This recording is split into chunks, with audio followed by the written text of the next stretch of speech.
তরুণ প্রজন্ম আজকে যারা যুবক তারা কিন্তু পল্লী বন্ধুর শাসন আমল দেখে নাই, তারপরে তাদের জন্ম হয়েছে। আমরা এই তরুণ প্রজন্মের কাছে জানাতে চাই যে পল্লী বন্ধু হুসেইন মোহাম্মদ এরশাদ উন্নয়নের রূপকার ছিলেন, একজন দক্ষ শাসক ছিলেন, দক্ষ জননেতা ছিলেন, অত্যন্ত প্রোলাইট একজন মানবিক গুণাবলীর অধিকারী একজন মানুষ ছিলেন।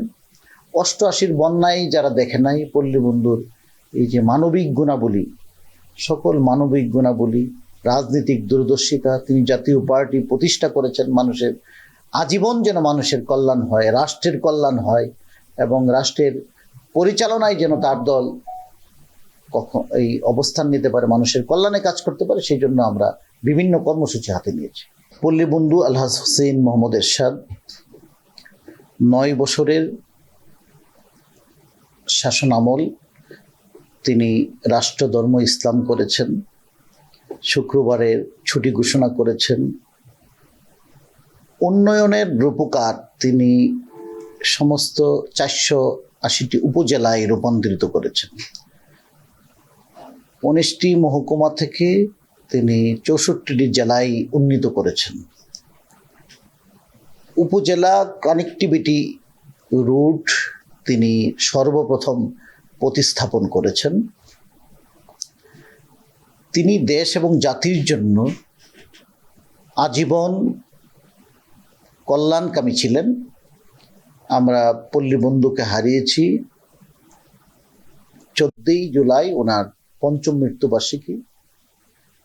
আমরা পল্লী বন্ধুকে যারা ভালোবাসি তাদের হৃদয়ে সর্বক্ষণ রক্তক্ষরণ হয়।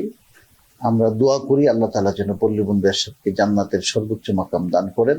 নগদের কাছে সব গ্রাহকই প্রিয়, তাই তো সারা দেশে ক্যাশ আউট চার্জ সবচেয়ে কম।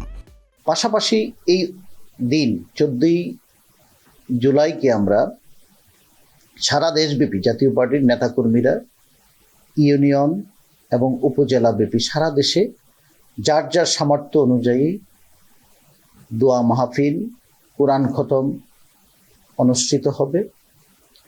কেন্দ্রীয়ভাবে আমরা পার্টির চেয়ারম্যানের কর্মময় জীবনের উপরে আমরা একটি আলোচনা সভার আয়োজন করেছি।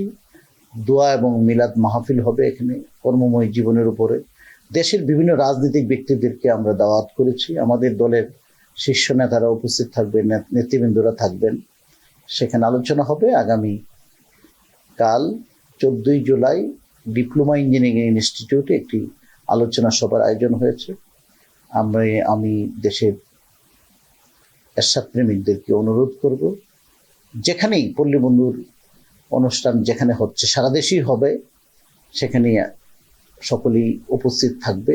সমস্ত মসজিদ মাদ্রাসাতেও পল্লী বন্ধু হুসেইন মোহাম্মদ এরশাদের আত্মার মাগফিরাত কামনা করে ওনার কর্মময় জীবনের উপরেও আলোচনা হবে। পল্লী বন্ধু হুসেইন মোহাম্মদ এরশাদ এই ঢাকা শহর রক্ষা বাদ দিয়ে এই ঢাকা শহরকে বন্যা থেকে স্থায়ী পরিত্রাণ দেওয়ার জন্য তিনি শহর রক্ষাবাদ পল্লী বন্ধু এরশাদই করেছিলেন। ১৯৮২ সনে পল্লী বন্ধু হুসেইন মোহাম্মদ এরশাদ ঔষধ নীতি প্রণয়ন করে বাংলাদেশে ঔষধ শিল্প প্রতিষ্ঠার একটি অনন্য দৃষ্টান্ত তিনি স্থাপন করেছেন। আজকে বাংলাদেশ ঔষধ এই উৎপাদনে স্বয়ংসম্পন্ন। শুধু তাই না, বাংলাদেশের ওষুধ বিদেশে রপ্তানি হয়, ১২০টা দেশে বাংলাদেশের ওষুধ রপ্তানি হয়।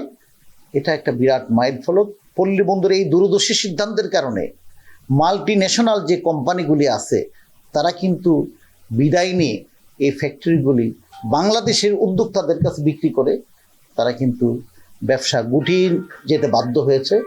বাংলাদেশের বিনিয়োগকারীরাই সফলভাবে এই ব্যবসা পরিচালনার ক্ষেত্র পল্লী বন্ধু এরশাদ প্রস্তুত করেছে।